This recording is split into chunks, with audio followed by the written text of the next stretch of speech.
নমস্কার সুপ্রিয় বন্ধুরা, দেখছেন এই মুহূর্তের আবহাওয়ার গুরুত্বপূর্ণ খবর। আজ 25শে আগস্ট মঙ্গলবার চলে আসলাম গুরুত্বপূর্ণ আবহাওয়ার খবর নিয়ে। সুপ্রিয় সুধী দর্শক, আপনারা কোন জেলা থেকে দেখছেন, আবহাওয়ার পরিস্থিতি কি রয়েছে অবশ্যই আমাদের ভিডিওর কমেন্ট বক্সে লিখে জানাবেন। ইতিমধ্যেই জারি হয়েছে কমলা সতর্কবার্তা।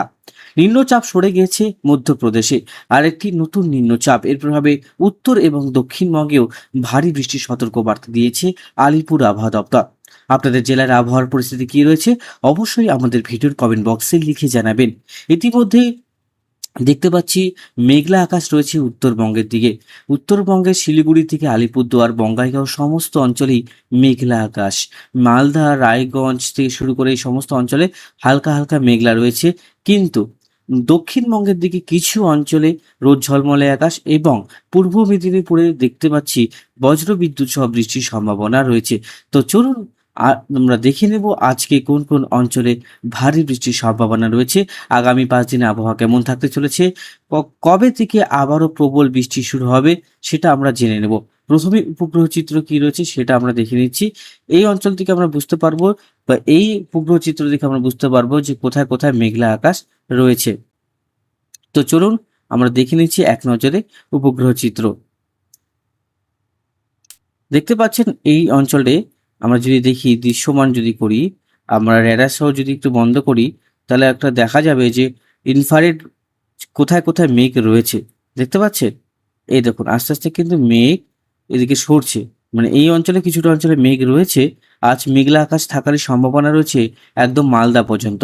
দেখতে পাচ্ছেন এই যে মেঘ আস্তে আস্তে মালদা পর্যন্ত কিন্তু বিস্তৃত হয়েছে। এটা একটি ঘূর্ণিঝড়ের বিশ্বস্ত কিন্তু একটা ছেড়ে যাওয়া মেঘ আমরা লক্ষ্য করেছিলাম। প্রচণ্ড পরিমাণে যে ঘূর্ণিঝড়গুলি আসছে সব কিন্তু এদিক বরাবর কিন্তু আসার সম্ভাবনা লক্ষ্য করতে পারছি।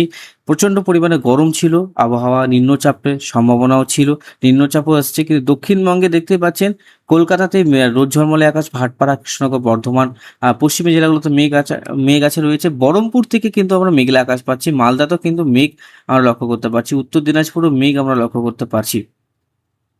আমরা যদি নীলে দেখি তাহলে দেখতে পাচ্ছেন এই মেঘ কিন্তু আস্তে আস্তে বিস্তৃত হচ্ছে উত্তরবঙ্গে এবং দক্ষিণবঙ্গে। এই পাশে লখনৌ, ঝান্সি, বান্ডা, প্রয়াগরাজ এই সমস্ত অঞ্চলে আমরা লক্ষ্য করতে পারছি যে মেঘলা আকাশ রয়েছে। বৃষ্টিপাত হওয়ার সম্ভাবনা আছে দিনাজপুর, আলিপুরদুয়ার, কোচবিহার, বঙ্গাইগাঁও, গ্যাংটকের দিকেও কিন্তু হালকা মেঘলা রয়েছে।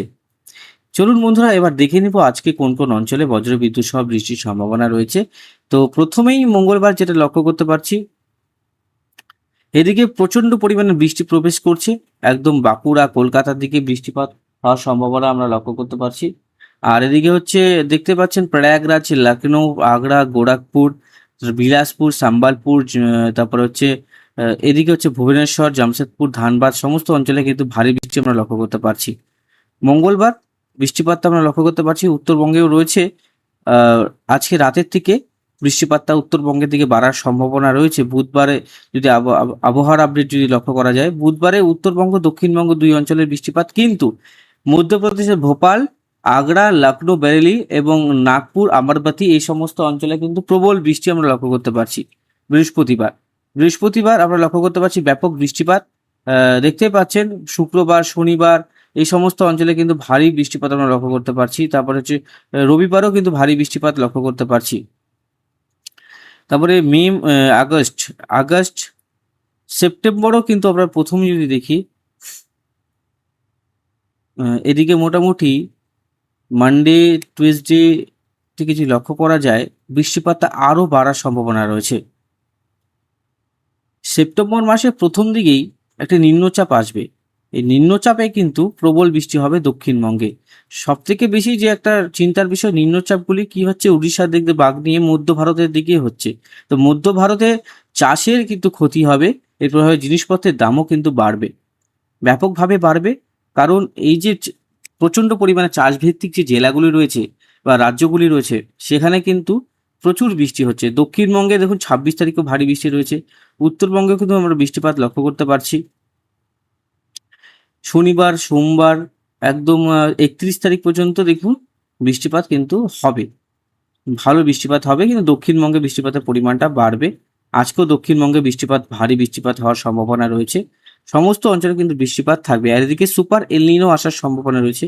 এলনিনো আমাদের ভারতবর্ষে এফেক্ট করে, কিন্তু খুব একটা এফেক্ট আমাদের এখনো আমরা দেখতে পাচ্ছি না মনসুনের যে বায়ু রয়েছে সেটাকে কমজোর করে দেয়, কিন্তু পুরোপুরিভাবে কিন্তু একবারে বন্ধ করতে পারে না, যেটা ইউরোপের দেশগুলোতে হয়। সেটা কিন্তু আমাদের ভারতবর্ষের দিকটা অনেকটাই ভিন্ন রূপ আমরা লক্ষ্য করতে পারছি।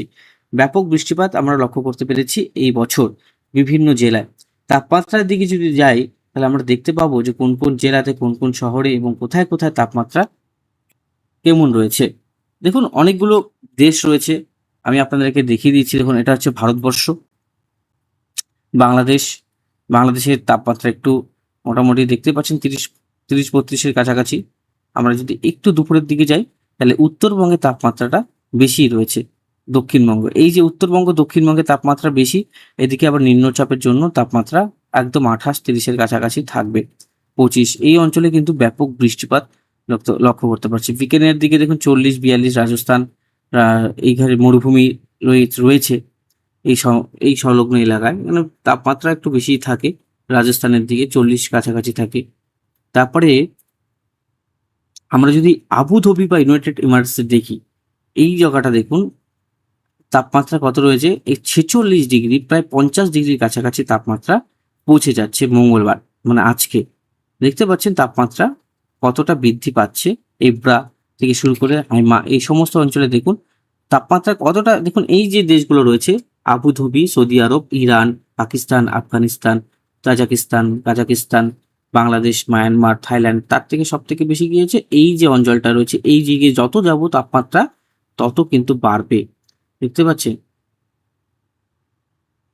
এই দেখুন এই যে অঞ্চলটা রয়েছে, এই অঞ্চলটা কিন্তু এলনিনো কিন্তু আমরা লক্ষ্য করতে পারছি। এলনিনোর একটা বিরাট বড় আমরা এলনিনো দেখতেই পাচ্ছি। এটা ২৬-এর শেষের দিকে কিন্তু আরো শক্তিশালী হওয়ার সম্ভাবনা রয়েছে।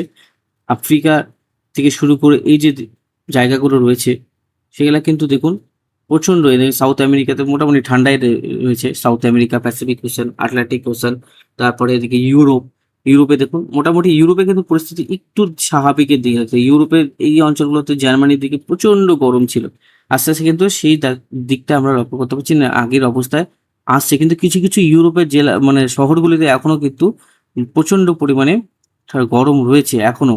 কিছু কিছু অঞ্চলে স্বাভাবিক হচ্ছে, কিন্তু অনেকটা কিন্তু এখনো তাপমাত্রা বেশি। টার্কি বলুন, গ্রিস বলুন, বালজেরিয়া বলুন, রোমানিয়া বলুন, সাইবেরিয়া বলুন, ইউক্রেন বলুন,